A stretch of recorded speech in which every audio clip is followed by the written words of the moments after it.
Welcome to another Grow and Gather video. It's been a while, you are very possibly new, brand new to this channel. We are all about trying to live a sustainable life, connected to nature, on a low budget, making a low impact, and trying to be as self-sufficient as we can with things that we have right now. We have not stopped our pursuit of living off of the land and living as close to nature. We just stopped videoing it. A lot has happened since, as you can imagine, as life tends to happen. And we are probably closer than we ever have been towards buying our first home with a little bit of land, and we're very excited about that. But something happened this summer that has completely thrown us off the track in a big way. It isn't a tragedy. Everyone is healthy, everyone is fine. Our garden this year was doing so well. Had lots of rain and sun. Our hopes were so high. On top of that, we expanded the garden beyond this sort of little walled area that you can see all around the outer perimeter. We had different projects on the go. We had herbs, we had drying flowers for like art stuff that I do, we had medicinal plants, we had dye plants, we had fibre plants. Jack had a whole bed full of flax to see if we could make a bit of fibre. And basically what happened was the farmer that farms, you can see the distance over here, that farms all the barley, took his sprayer out to spray off the chickweed. And he sprayed when it was too windy, and all of the spray, the herbicides and the fungicides that were in the tank have showered our garden. We weren't told that anyone was going to spray. I think the farmer took the opportunity, as he struggled with the rain and things like that, to spray the crops. And as we are the only garden that would have been affected, I think he's just taken that risk. I don't think he realised that we were quite keen gardeners. Because we live in like the middle of a 70-acre field, you can't really overlook our garden. So I guess he didn't know what was going on here. He might have seen a few veg batches, but it didn't make any difference when he took the sprayer out that day. And yeah, one mistake on his end, which we are not angry about. Mistakes happen all the time in our personal lives, in our work lives, whatever. But that mistake has meant that our whole garden has been sprayed. It's something that we really value and we really prioritised. And it isn't a huge tragedy because luckily we can afford food. You know, this isn't like we have to take the risk and eat it 'cause it's all we have. We're in a lucky position that we don't have to take that risk, and we can go to the shop and we can buy food that has been sprayed with approved sprays, at least, in which there's some science backing on, because we cannot afford to buy all of our food organic, unfortunately. Which is obviously why we grow our own food. But yeah, unfortunately it's not a risk we can take this year, so I'm gonna show Jack answering the questions because he is just answered them a lot better than I can.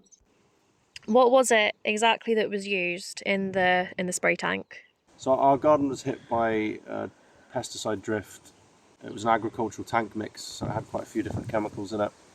The main ones we're concerned about is Inca SX and Clean Crop Gallifrey 3. They're used in cereal crops to control broadleaf weeds, so essentially they kill everything else other than the cereal crop. So in this case it was barley. How do they work? So as broadleaf herbicides, essentially what they do is they hit the leaf of the target plant, they absorb in through the plant tissues, and then they're translocated throughout the plant, including down to its roots via the sap. So they'll affect the entire plant. What's the risk to our garden then? With these, if this has drifted into our garden, onto our plants, what are the risks? So the risk for us is that these chemicals have only been tested and approved for use in cereal crops. They're not designed, and they haven't been tested for use in home gardens or for the many edible crops that we grow. So the risk is kind of unknown. It's not been tested. Why are we now not going to consume any of the plants in our garden? From what we've documented, almost every area of the garden has had plants that have shown signs of being affected by these chemicals. There's also a third one, which is a fungicide was applied, but we've got no way of seeing the damage, whereas with the two pesticides we can see, sorry, the two herbicides, we can see from the way the plants are growing that they were affected. With the fungicide, we've got no way of knowing. And the risk is that it hasn't been tested, so we don't know what the effects would be. They've only ever been tested for things like barley, oats, and wheat. And obviously, the way they're processed and the way they're consumed is very different versus picking up a raspberry or a strawberry 3 weeks later and eating it.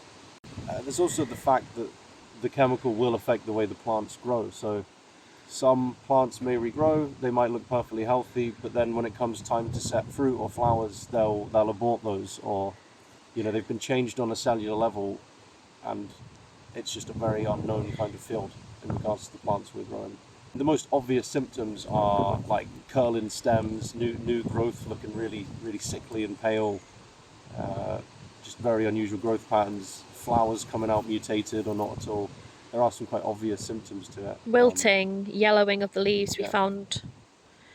Essentially, the way the plants grow at a cellular level has been hijacked. Like, they're unable to grow the way they're designed to. Yeah. So it can manifest very differently for different plants.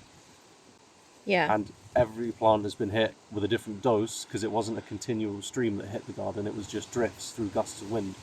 So it's hard to know how much dose a plant's had, how that particular plant would respond to a said dose.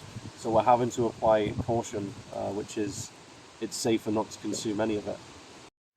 So I hope that clears up why we aren't taking any chances with our produce that we have grown in our garden this year.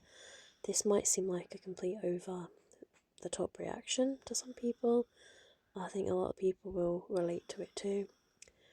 It's sort of like, if someone dropped a bottle of poison and then they said, oh, that might have gone in your food, and that's not meant to do that, it's not been designed. Would you still take that chance or not? And I think the thing for us is, when you've got children and you are responsible for those children, you're not going to take those risks. So yeah, anyway, that is what's happened to our garden, and I think going forwards we would quite like to make some more content put it up on this channel again, that sort of shows how we're dealing with that and the things that we're doing basically to deal with that. I think there'll be more foraging, there'll be more sort of trying to take cuttings of plants and try and letting our garden go to seed and things like that, which is a new thing for us. One thing we are enjoying right now is how much produce the birds and the insects are getting, although I do feel bad about the fact that it's probably contaminated.